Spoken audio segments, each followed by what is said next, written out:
The following passage is from one of my great-grandmother's memoirs from 1918, which was the first anniversary of the Great October Revolution, when she lived in Kharkov, Ukraine.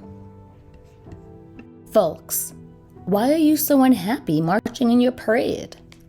Written by Nina Sorochenko in 1992. Read by her great-granddaughter, Maya Miranda Posley. I remember, as if it were yesterday, those grim, gloomy, predictable days of glorious celebrations.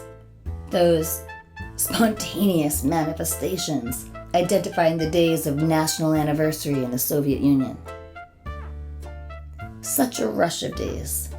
February 23rd, Red Army Day. March 8th, Women's Day. May 1st, International Day of the Workers. November 7th and 8th, days of the October Revolution. And on and on. Yes, I remember. As an immigrant from the Soviet Union and as a citizen of these United States, I am able to speak from the perspective of two civilizations, realizing how each manifests itself through its parades. These celebrations of national consciousness. A parade is certainly a nation in microcosm. An inveterate parade watcher, and the last 3 decades I have witnessed parades in Phoenix, Arizona, St. Paul, Minnesota, and in New York City. The one in New York City stands out in high relief. It is the 4th day of July in the year 1976, the bicentennial year. Along with thousands of other American citizens, I am a participant. How unlike my former home in the Soviet Union. Here, sidewalks are jammed with people of all ages, none compelled to come watch the parade. Some have been here since 7 in the morning. One sees smiling, happy faces. One hears genuine laughter, careless yells, joyful greetings. Vendors also have a good day. Hot dogs, pretzels, and chestnuts are hardly enough for this crowd's hunger. Children enjoy cotton candy and ice cream, as do their parents. But listen. The sounds of music come closer and closer. And now, column after column of young people marching, their bright and gay colors as rich and varied as the American landscape. Listen to the stomping of thousands of feet, the rhythmic movements. Watch the dancing of little girls waving their batons. Oh, the little island of Manhattan rocks in symphony. But there are other memories of other parades in other lands. It is the morning of November 7th in the year 1918. A celebration of the anniversary of the Great October Revolution is occurring. Each of us, each citizen of the Soviet Union, from small children to the very old, all people of the so-called free republics, under the boot of the great fathers and leaders of the revolution in Moscow, are expected to celebrate these days. And this is to be yet another spontaneous manifestation. Although the slogans, music, songs, and parade route have all been arranged by the Communist Party. For one living in a free society, this is impossible to conceive. But in the Soviet Union, one's work, plans, and calculations are all controlled by the party. In Moscow, Kiev, Kharkov, Leningrad, in each city and town, from farmers to those fortunate enough to work in the arts, they are all controlled by the party. The so-called communist cell reminds one that he or she lives in a slave state. It is early morning, before sunrise, and a party supervisor is anticipating our arrival. He's checking his list with all of our names on it, noting those who were not present at the meeting last night. So as not to be fired, not to lose a piece of bread or any food rations for his family and his kids, he is already making his special remarks, suspicious of who might be a counter-revolutionist or who had a dismal look on their face, who might be faithful to Ukraine. Who knows?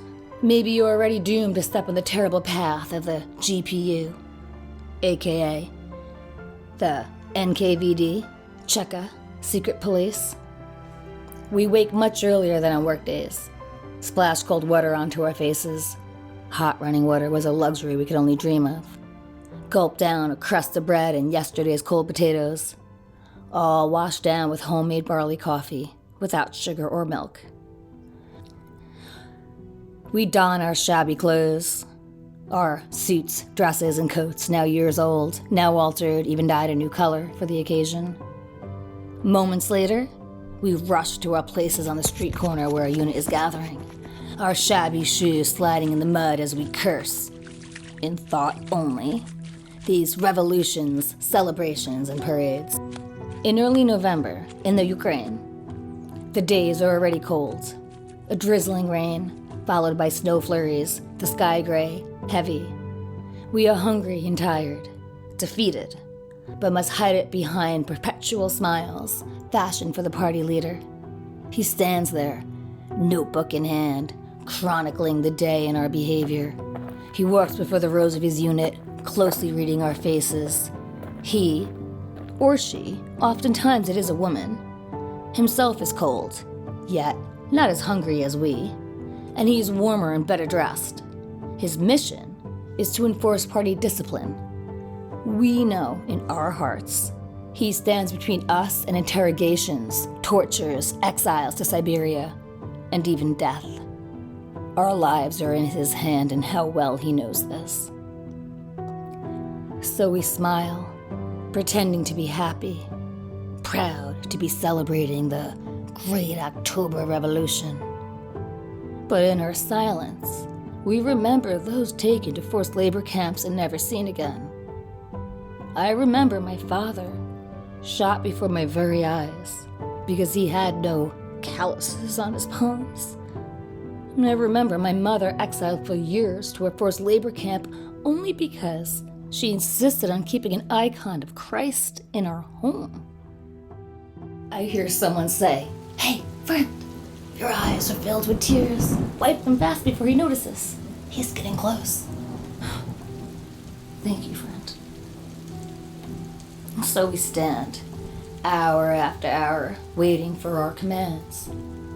To kill time, to cheer yourself or a friend up, if you're a person with a sense of humor, and if the comm-cell man is not watching, and if you are sure that your neighbor standing close by is not an agent of the Czech secret police, they are dispersed all over.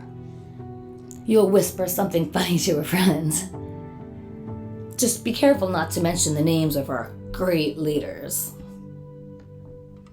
Suddenly, the music starts. Some brave, triumphant march of the Soviet Red Army.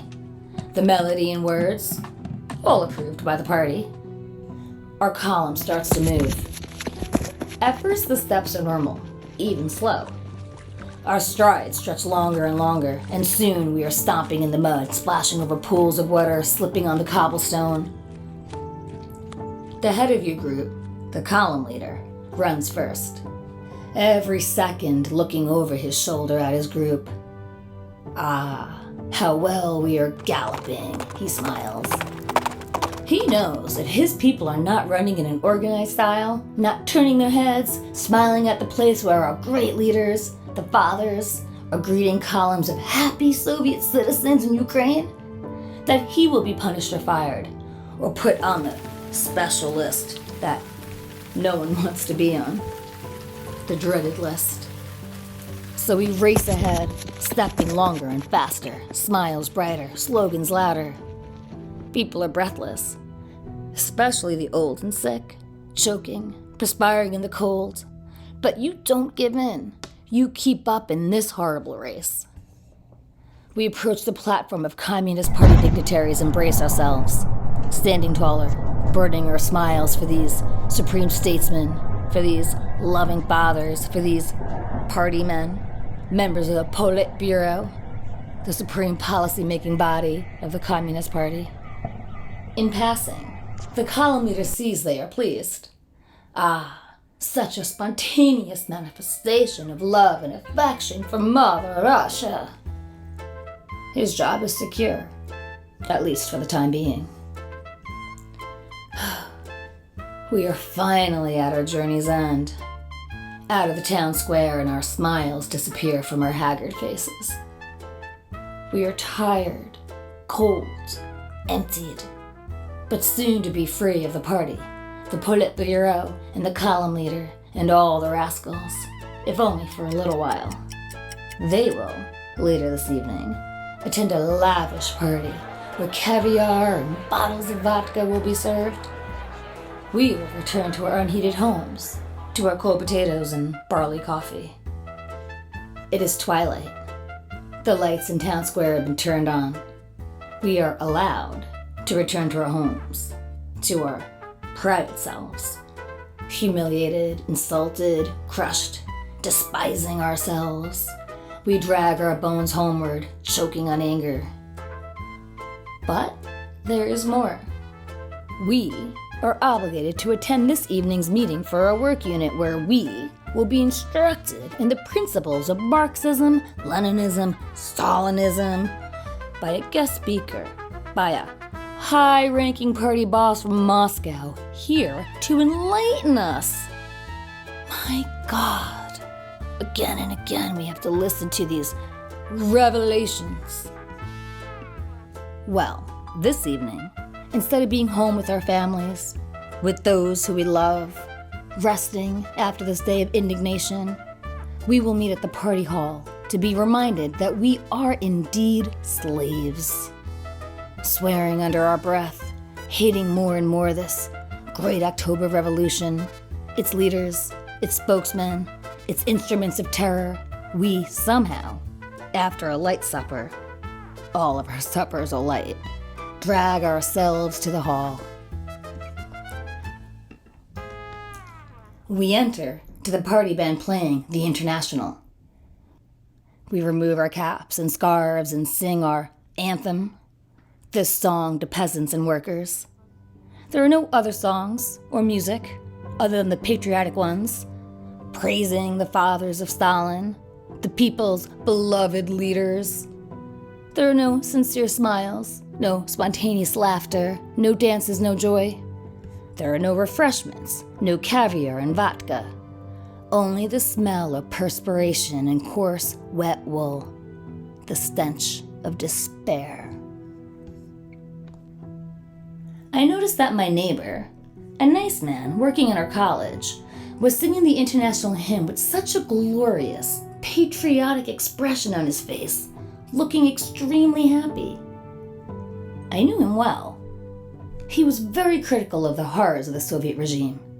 He was a big, tall man with a good, profound bass voice. But, standing close to him, I couldn't hear even the lowest whisper of a sound. He was opening and closing his mouth in takt with the melody and words of the International. But he never sang. He was only pretending, happily looking at the party man who stood at the side of the platform and watched, trying not to forget who didn't sing, or who was singing with a melancholy expression on their face. And my neighbor had never been on the party's enemy list. And he never sang. That's the first time I realized the difference between perception and deception and the power behind it. These are my memories of celebrations in the USSR. But in 1936, these great days of celebration would sharply change.